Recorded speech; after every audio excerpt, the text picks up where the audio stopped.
Sa bawat hakbang ko papunta sa ilog, napansin ko ang mga kalat, plastic, bote, wrappers, ang dating malinaw na tubig.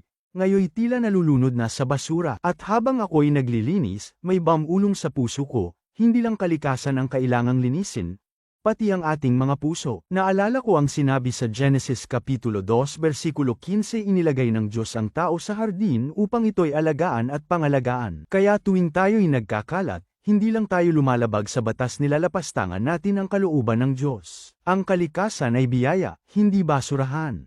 At habang tayo'y naglilinis, unti-unti ring nililinis ng Diyos ang ating kalooban. Katulad ng sabi sa Psalm 51:10, lumikha ka sa akin ng malinis na puso, O Diyos, at bigyan mo ako ng bagong espiritu. Kaya mga kapatid, hindi sapat na magdasal lang, kailangan din nating kumilos. Mag-umpisa sa maliit na bagay. Pumulot ng isang pirasong basura. Magtanim ng isang puno. Magpasa ng mensahe ng pag-asa. Dahil kung gusto nating makita ang pagbabago sa mundo, magsimula tayo sa sarili at sa paligid natin.